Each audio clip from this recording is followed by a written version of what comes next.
wabarakatuh. Waalaikumsalam warahmatullahi wabarakatuh. Baik anak-anak, saya Zulfikar Alamsyah, guru pengganti Bu Aidi, yang akan mengajar mata pelajaran Bahasa Indonesia. Oke anak-anak, bisa kita mulai aja pelajarannya ya, kita langsung aja ya. Atau ada pertanyaan dulu nggak nih mengenai saya?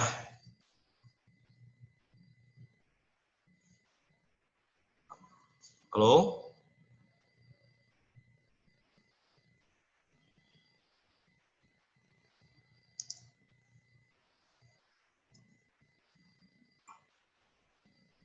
Ada pertanyaan mengenai saya? Nggak ada, Pak. Oh, nggak ada. Oke, kita mulai aja ya. Iya, Pak. Oke. Hari ini materi kita tentang teks negosiasi.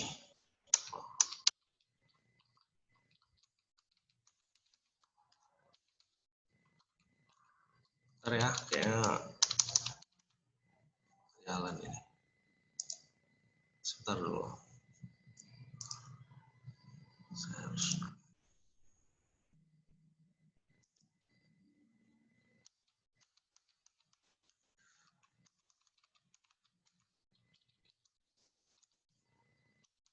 Enak.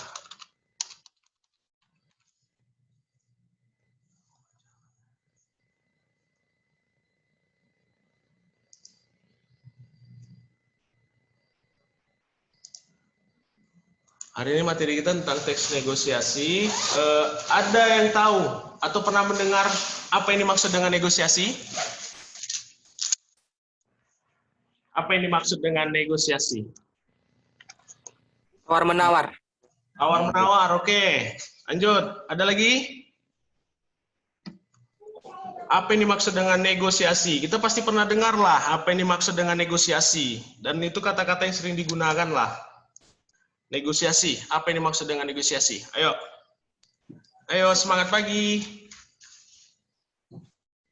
Apa yang dimaksud dengan negosiasi? Ada? Kesepakatan, Pak. Kesepakatan, oke. Lanjut, ada lagi?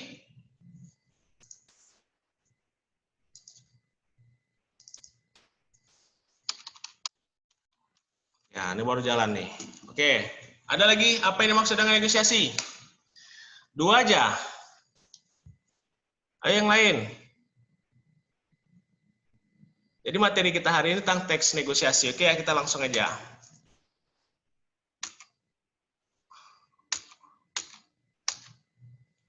Jangan ya.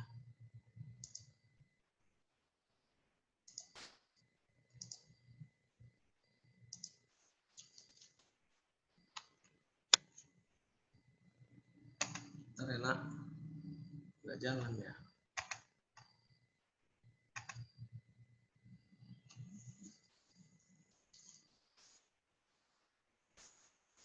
Jadi hari ini kita pembelajaran tentang teks negosiasi. Tujuan dari pembelajaran teks negosiasi ini yang pertama untuk merumuskan ciri apa saja ciri-ciri dari teks negosiasi. Setelah itu menjelaskan cara menyampaikan pengajuan.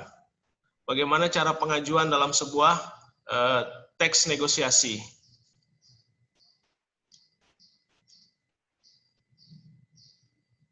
Yang ketiga itu menjelaskan syarat tercapainya persetujuan. Oke, tadi ada yang bilang kesepakatan teks negosiasi. Ada juga yang bilang persetujuan. Ada lagi, itu tadi ya, dua saja.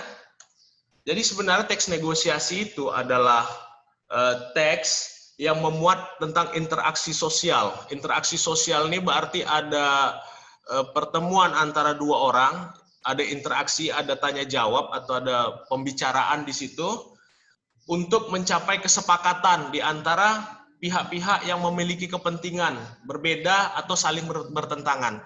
Jadi yang dimaksud di sini memiliki kepentingan berbeda. Seperti ini, ada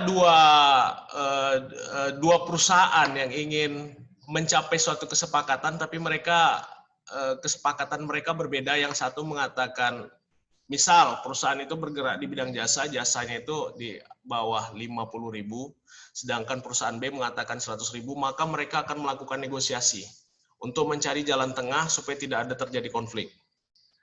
Jadi kepentingan berbeda, tapi kalau kepentingannya sama, itu sulit juga untuk bernegosiasi, itu tidak bisa bernegosiasi, hanya sekedar ya sharing-sharing saja.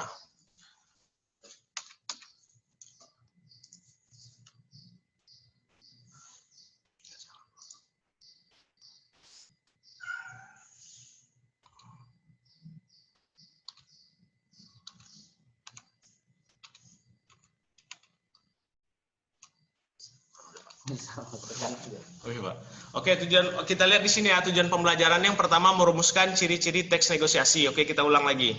Yang kedua itu menjelaskan cara menyampaikan pengajuan dan penawaran dalam bernegosiasi, menjelaskan syarat tercapai persetujuan, menganalisis faktor penentu keberhasilan dalam sebuah negosiasi, menggunakan alasan yang tepat untuk melakukan pengajuan dan penawaran dalam negosiasi, dan yang terakhir menjelaskan pola penyajian teks negosiasi. Oke, kita lihat teks negosiasi itu apa. Tadi yang bilang tadi ada kesepakatan, ada apa lagi tadi? Selain kesepakatan? Tawar-menawar. Tawar-menawar. Oke, tawar-menawar. Jadi di sini dapat kita lihat, bisa dilihat ya, PowerPoint yang saya buat ini. Teks negosiasi adalah teks yang memuat interaksi sosial untuk mencapai kesepakatan di antara pihak-pihak yang memiliki kepentingan berbeda atau saling bertentangan. Ada tidak pertanyaan dari seputar teks negosiasi ini dari penjelasan saya dari tadi? Ada nggak sebelum kita masuk ke step selanjutnya? Nggak ada ya? Oke, kita lanjut. Tujuan. Tentu sebuah teks negosiasi atau negosiasi itu sendiri tentu memiliki tujuan. Apa saja tujuan dari sebuah teks negosiasi? Yang pertama itu tentu memperoleh kesepakatan, karena tadi kan ada pihak-pihak yang memiliki kepentingan atau saling bertentangan. Tentu mereka ingin menemukan win-win solution atau jalan tengah dari permasalahan yang mereka hadapi. Yang kedua itu mempersatukan perbedaan pendapat. Kalau sudah ada perbedaan, tentu bagaimana mereka akan mempersatukan dari pemikiran mereka ataupun kepentingan mereka, maka itu yang dimaksud negosiasi. Yang ketiga, mendapatkan kondisi penyelesaian atau solusi dari masalah yang dihadapi. Tentu setiap ada masalah di dalam sebuah negosiasi tadi, setiap ada masalah maka akan dilakukan sebuah negosiasi untuk menemukan solusi. Yang keempat, menghindari kerugian. Tentu dari kedua belah pihak yang akan melakukan negosiasi, tentu tidak ingin ada mengalami kerugian, seperti memberatkan salah satu dari pihak-pihak yang berkepentingan. Contoh begini, contoh ringannya ya, orang jualan. Ada yang pernah jualan di sini? Ada, Sir. Ada nggak? Coba dulu. Kasih pengalaman jualan, bagaimana cara menghadapi customer atau pembeli. Itu salah satu bentuk negosiasi sederhana. Ada yang pernah jualan? Enggak ya? Oke. Saya pernah jualan. Jadi saya berikan sedikit contoh bagaimana negosiasi itu. Di negosiasi secara sederhananya lah. Contoh kita begini, kalau kita sedang jualan, tentu kita tahu harga terendah untuk kita lepaskan barang kita atau kita jual barang kita kepada orang lain. Setelah itu, tentu kita ada harga tawaran awal. Harga tawaran awal. Tentu harga itu lebih tinggi daripada harga terendah. Contoh, misalnya harga modalnya sekitar 20.000. Tentu kita akan menawarkan sekitar 30.000. Jadi di situ akan ada datang pembeli sama kita.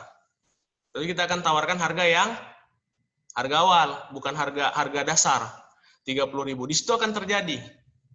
Di situ akan terjadi negosiasi. Berapa Bang? 30.000.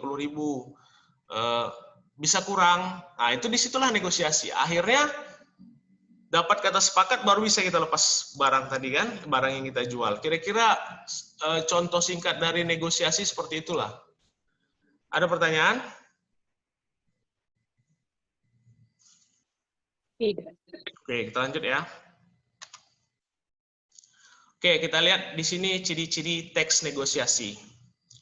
Jadi nanti saya akan memperlihatkan kepada anak-anak apa contoh dari bagaimana teks negosiasi itu.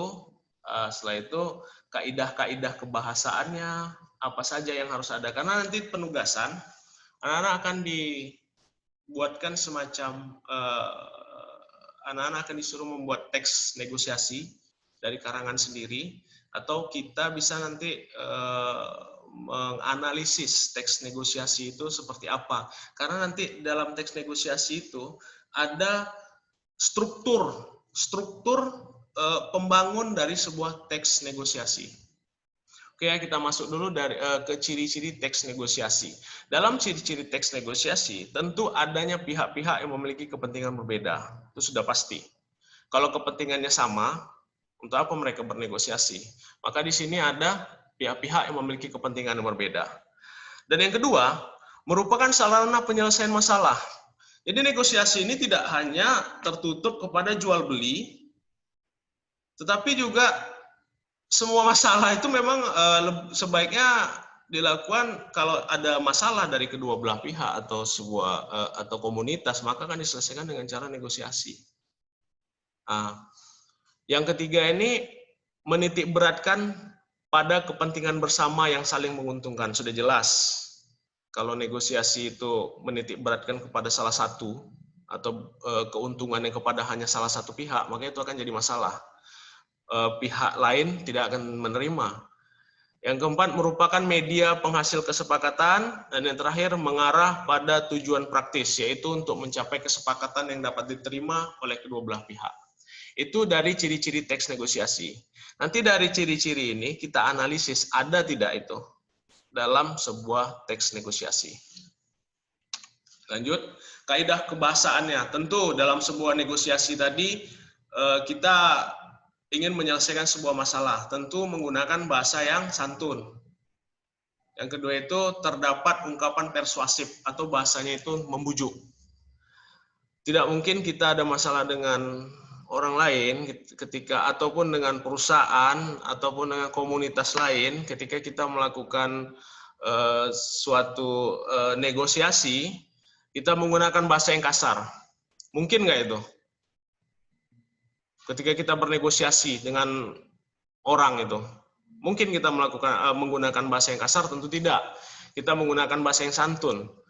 Dan yang kedua, terdapat ungkapan persuasif. Tentu ada bahasa membujuk, bagaimana kalau bahasa melunakkan hati lah dari lawan negosiasi kita tadi. Yang ketiga itu berisi pasangan tuturan. Tentu ada pasangan atau lawan bicaranya. Kesepakatan yang dihasilkan tidak merugikan kedua belah pihak, itu sudah pasti. Bersifat memerintah dan memenuhi perintah. Tentu ada kesepakatan yang akan kita ambil.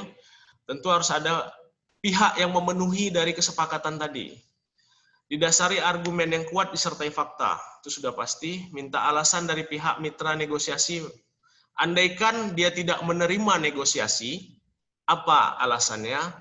Andaikan dia menerima, apa alasannya? Dan yang terakhir, jangan menyela argumen. Oke, di sini langkah untuk bagaimana kita menyusun teks negosiasi. Ada pertanyaan sebelum kita masuk ke langkah negosiasi? Atau yang membingungkan dari penjelasan tadi? Ada? Tidak ada, Pak. Udah paham? Paham, Sir. Oke. Paham ya? Ini karena masih negosiasinya pembahasan kita masih ringan di situ.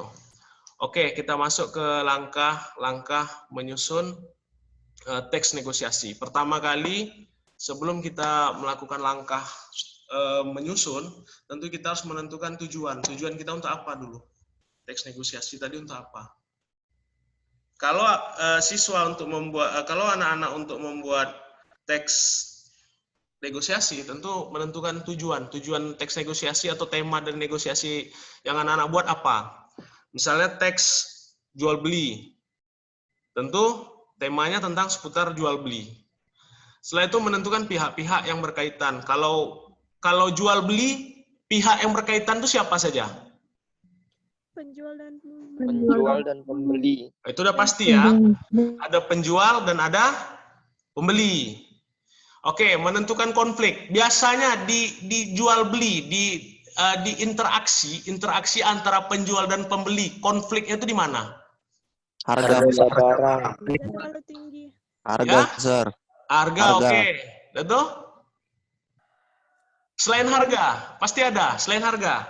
Kuantitas, Kualitas. Sir. Oke, Kualitas. kualitas. Harga, kualitas, terus? Kuantitas. Biasanya, betul tuh, dari interaksi antara penjual dan pemberi dalam negosiasi tadi, itu ada 3 biasanya. Harga, apalagi? Kualitas, setelah itu kuantitas. Terkadang apa? Harga tidak sesuai dengan kualitas, atau harga yang terlalu mahal, atau dia ingin beli 5 ternyata produk yang ada hanya ada 3, hanya ada 2. Maka di situ nanti anak-anak akan membuat konfliknya di situ. Paham? Kalau membuat teks negosiasi, paham ya? Oke. Setelah itu menentukan solusi. Kira-kira solusi dalam penawaran jual beli itu apa? Kalau misalnya nih, saya analogikan ketika ada seorang penjual dia buka harga yang terlalu tinggi, misalnya 50.000, sementara si pembeli ingin harga yang lebih rendah. Kira-kira solusi dari itu apa?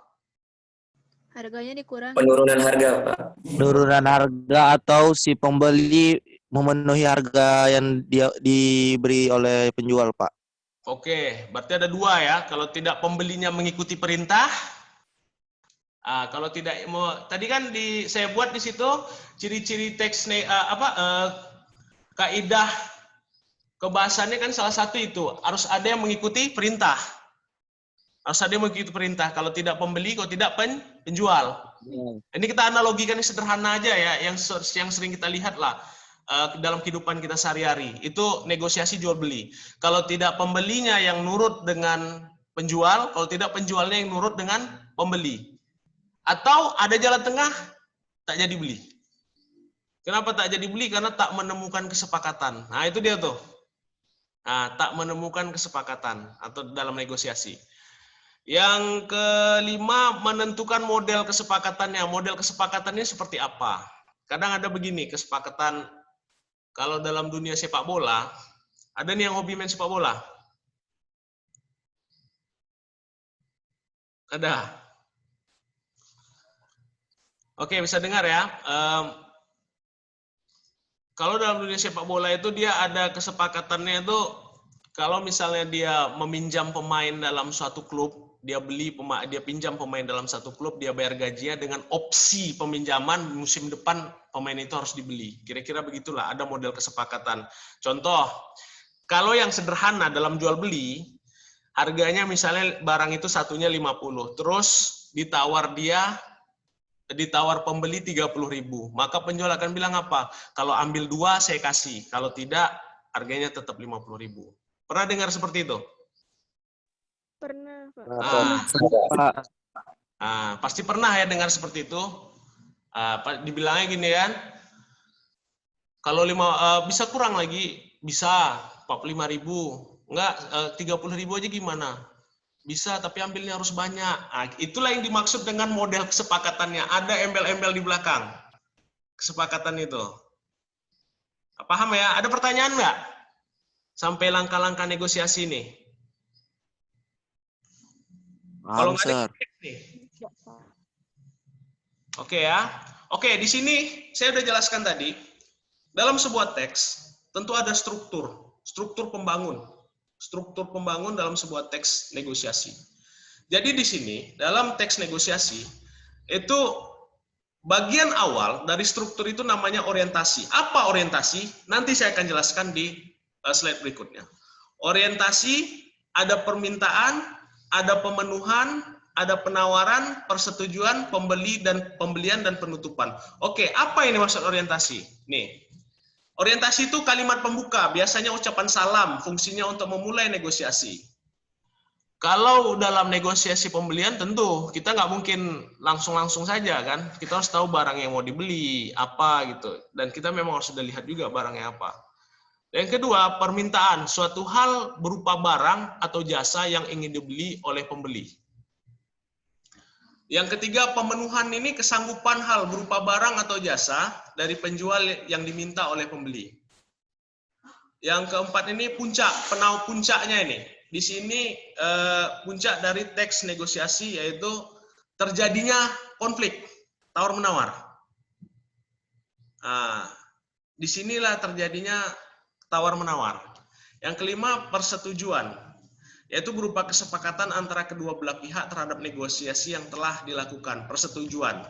Yang keenam, pembelian. Jadi di sini keputusan dari pembeli, jadi dia beli atau tidak. Yang ketujuh itu penutup, biasanya ucapan salam atau terima kasih. Biasanya orang belanja kan, oke Pak, terima kasih, seperti itu. Bagaimana contohnya? Kita lihat. Ini dia. Bisa baca? Bisa, Pak. Bisa, Oke. Sir. Bisa ya. Di sini ada teks negosiasi tentang jual beli. Yang bertanda biru, ya, itu adalah orientasi. Ini yang bertanda biru ini adalah orientasi. Orientasi tadi apa? Ada dicatat? Kalimat Kalimat pembuka atau salam, Pak. Sir. Oke. Kalimat pembuka biasanya ucapan salam, fungsinya untuk memulai negosiasi. Di sini ucapan salamnya selamat siang, ada yang bisa saya bantu. Fungsinya untuk memulai negosiasi. Oke. Yang kedua ini adalah yang warna biru muda, permintaan. Bisa dilihat pihak bank, baik mari saya antar menuju kepala bagian kredit. Nah, permintaannya. Pengusaha, jadi begini Pak, nah, di sini ada permintaan dia. Kata kuncinya di sini, pengusaha ini, jadi begini saya niatkan akan mengembangkan usaha, maka itu saya akan mengajukan kredit di sini. Masih ini dalam permintaan. Berapa jumlah yang dibutuhkan untuk usaha yang ini dikembangkan. Dan yang ketiga ini, saya butuh uang. Kira-kira yang ketiga ini apa ini? Pemenuhan. Pemenuhan. Pemenuhan. Pemenuhan tadi apa? Kesanggupan? Penjual Kesanggupan penjual memenuhi permintaan pembeli. Kesanggupan penjual, di bahasa singkatnya begini, sanggup nggak penjual tuh mengabulkan keinginan dari pembeli, kira-kira seperti itu. Oke, di sini kata kuncinya kan, saya butuh uang sebesar 300 juta, bisakah saya mendapat pinjaman dengan jumlah tersebut? Di sini dia kata kuncinya. Dalam kalimat ini, bisa tidak dia, dalam di percakapan ini kira-kira bisa nggak dia memenuhi keinginan dari pembelinya tadi? Tidak, Sir. 200. Tidak, Pak. Tidak ya, karena dia mintanya 300, ternyata dikasih 200. 220. Ada pertanyaan di sini kan, bagaimana Pak? Ada ya. Tolong dilebihkan, saya membutuhkan lebih banyak. Baiklah, maksimal hanya 250 juta. Di sini ada pemenuhan. Maksimalnya dia sekian. Persetujuan, apakah dia setuju di sini? Di mana lagi? Selanjutnya apa? Yang pink apa nih? Persetujuan, Sir. Oke ya, di sini ada persetujuan ya. Oke, biasanya saya ambil kapan uangnya. Kan di sini ada setuju. Dia mau di angka 250 juta. Oke ya. Di sini udah mulai persetujuan dan pembelian. Dia sudah setuju. Pihak bank akan memberikan pelayanan terbaik. Dan yang terakhir, ini penutup. Sebelum lanjut, ada nggak pertanyaan dari sini? Misalnya pertanyaan apakah teks negosiasi itu hanya tertutup pada jual beli saja atau ada yang lain? Coba, ada nggak pertanyaan sejauh ini? Sir, kalau untuk teks negosiasi ini atau cuman dua pihak aja atau bisa beberapa pihak, Sir? Dia bisa lebih dari dua pihak, tapi intinya yang saling memiliki kepentingan. Ada kepentingan dia dalam sebuah permasalahan. Ini kan negosiasi ini kan ada permasalahan di sini. Ada permasalahan yang akan diangkat. Nah, jadi dia bisa lebih dari dua belah pihak, tapi intinya mereka memiliki kepentingan akan permasalahan itu. Biasa itu tuh bertentangan antara keinginan pihak satu dengan pihak yang lain, itu berbeda. Nah, jadi dicarilah jalan tengahnya, bermusyawarah namanya ini. Kita kan sering kan melihat musyawarah. Kalau dalam sebuah organisasi, tentu kita sering melihat musyawarah itu seperti apa. Itu musyawarah itu kurang lebih negosiasi. Kurang lebih seperti negosiasi, ada jalan tengah yang tidak merugikan dari kedua belah pihak. Tapi biasanya, kalau ada masuk pihak ketiga, biasa dia ini hanya sebagai penengah. Andaikan pihak A atau pihak B mengalami kebuntuan dalam negosiasi, maka akan ada pihak C untuk menjadi pihak tengah. Contohnya, selain jual beli, pernah nggak dengar perjanjian Renville? Pernah, Sir. Nah, perjanjian Renville yang dilakukan antara Republik Indonesia pada saat itu dengan pihak Belanda. Belanda. Itu dilakukan di atas kapal USS Renville milik Amerika Serikat. Maka Amerika Serikat itu menjadi pihak ketiga sebagai penengah. Nah, atau negosiasi, banyak sih contoh negosiasi ini. Salah satunya mungkin di era konflik, negara-negara berkonflik. Seperti dulu pernah ada konflik di Aceh segala macam, namanya itu perjanjian Helsinki antara kedua belah pihak. Helsinki, Finlandia kan, menjadi pihak tengah di situ. Oke, sejauh ini ada pertanyaan? Ada pertanyaan lagi? Artinya, Sir, pihak tengah itu bisa menjadi host atau pembawa acara gitu kan, Sir? Iya, Pembawa betul. keadaan. Ya, kalau apa ini media, aduh lupa pula saya namanya. Kira-kira dia sebagai jalan tengah lah, jalan tengah. Dia pembawa acara, dia untuk melancarkan negosiasi tadi antara kedua belah pihak. Negosiasi itu kedua belah pihak, bisa ada pihak ketiga, tapi dia hanya sebagai penengah. Tapi nanti jangan dikira negosiasi itu antara dua orang ya. Tertutup hanya untuk dua orang, tidak. Jadi dia itu bisa personal, bisa komunitas, bisa dia untuk komunitas atau perkumpulan grup banyak orang. Contoh antara kedua negara kan banyak melakukan MOU ataupun negosiasi. Jadi jangan dikira hanya untuk personal dua orang antara penjual pembeli. Oh, negosiasi itu hanya sekedar untuk antara penjual dan pembeli, nggak seperti itu juga. Itu salah satu contohnya. Karena dari tadi saya berikan contoh tentang penjual dan pembeli. Jangan dikira nanti negosiasi itu hanya tertutup di penjual dan pembeli. Tidak seperti itu juga. Di perusahaan juga ada negosiasi antara dua perusahaan. Nah, sejauh ini ada pertanyaan lagi?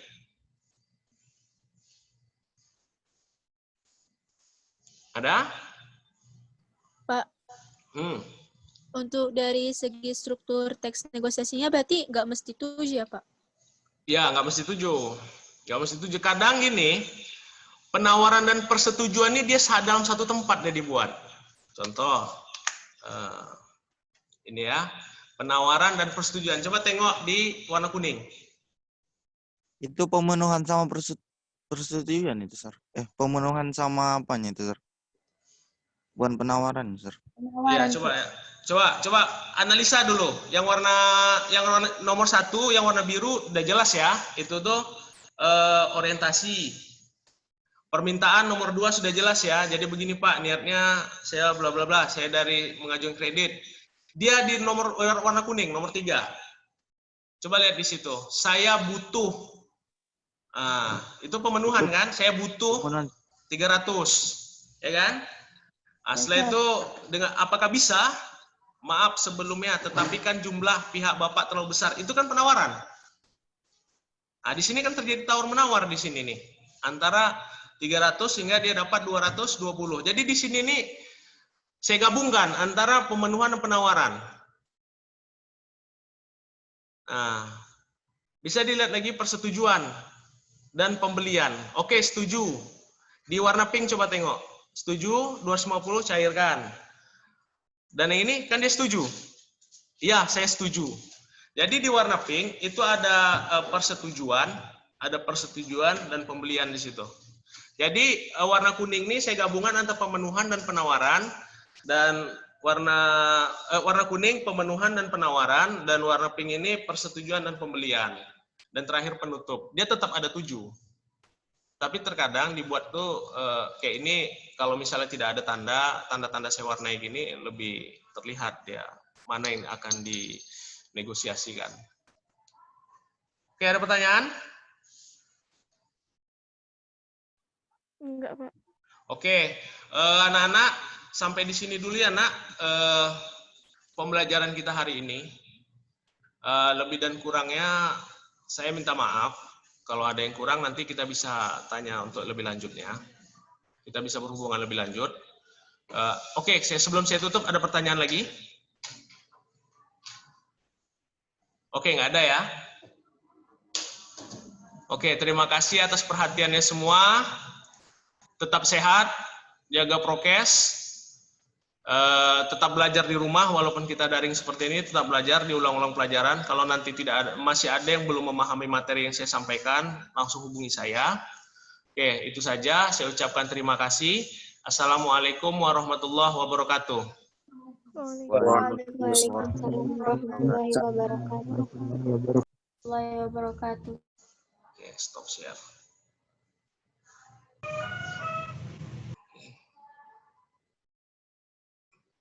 Ini